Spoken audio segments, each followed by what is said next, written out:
apa khabar semua? Bismillahirrahmanirrahim. Assalamualaikum warahmatullahi wabarakatuh dan salam terus berkongsi. Jom kita belajar bahasa Melayu tahun 6 Sekolah Jenis Kebangsaan. Baiklah, terlebih dahulu saya harapkan adik-adik dan juga rakan-rakan guru yang menonton video pembelajaran kali ini sentiasa berada dalam keadaan sihat walafiat. Baiklah, kali ini kita akan belajar dalam tema yang ketiga, iaitu keselamatan. Dan kita akan belajar dalam unit yang ke-9, iaitu cakna di mana-mana. Jadi, adik-adik dan juga rakan-rakan guru sekalian, bolehlah merujuk buku teks Bahasa Melayu tahun 6 Sekolah Jenis Kebangsaan KSSR Semakan 2017 pada muka surat 55. Baiklah, standard kandungan yang kita akan belajar kali ini ialah 2.1, iaitu asas membaca dan memahami. Seterusnya, standard pembelajaran pula yang kita akan belajar kali ini ialah 2.1.1, iaitu membaca, memahami dan mentafsir bahan sastra dan bahan bukan sastra. Baiklah, objektif pembelajaran pula yang kita ingin capai dalam pembelajaran kali ini ialah murid-murid, iaitu adik-adik sekalian, boleh ataupun dapat menyatakan sebab perlunya mengikuti panduan keselamatan. Baiklah, jom kita lihat maklumat yang terdapat dalam buku teks, iaitu tajuknya panduan keselamatan di luar rumah. Baik, di sebelah ini ada petikan. Jadi nanti kita akan baca bersama-sama, dan sebelah sana ada panduan keselamatan anak ketika di luar rumah. Baiklah, ini petikan sebentar tadi, kita fokuskan supaya lebih jelas. Baik, jom kita baca bersama-sama. Licin. Beberapa orang anggota kelab bowling sekolah memanggil aku.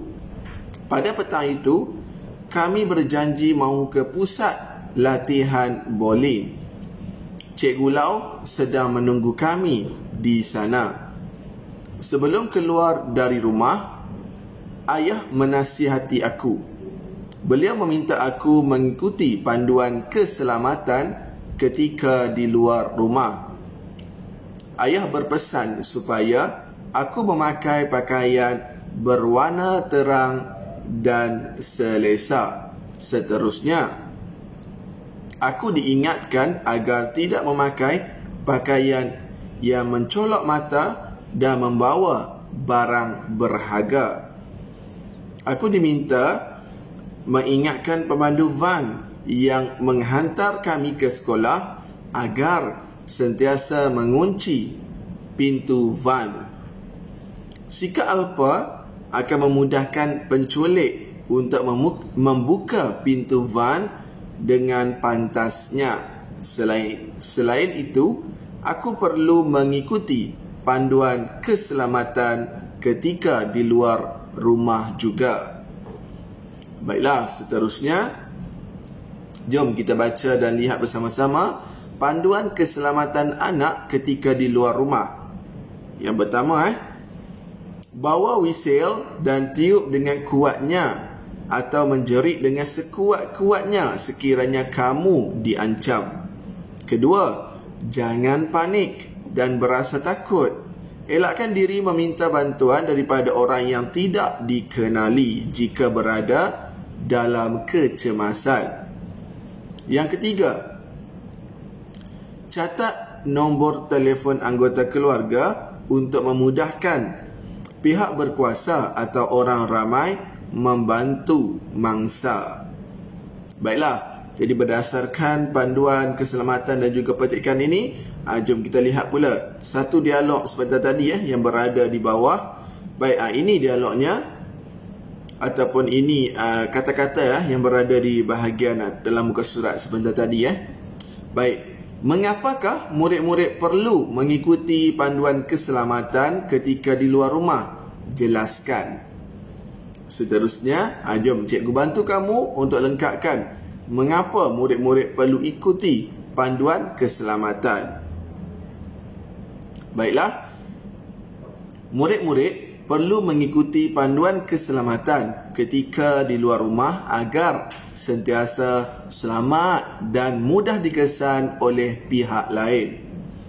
Wisil yang digunakan boleh menarik perhatian dengan mudahnya. Nombor telefon pun perlu diingat dan dicatat agar mudah menghubungi keluarga jika berlaku kecemasan. Baiklah, ini panduan ataupun sebab mengapa kena ikut panduan keselamatan.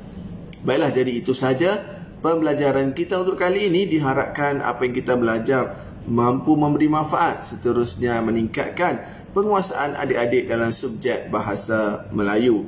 Baiklah, jadi yang mana yang belum like dan subscribe video ini, jom like dan subscribe sekarang supaya adik-adik tidak terlepas apabila saya menghasilkan video-video baru. Baiklah, itu saja daripada saya. Sekian, terima kasih. Jumpa lagi. Bye-bye.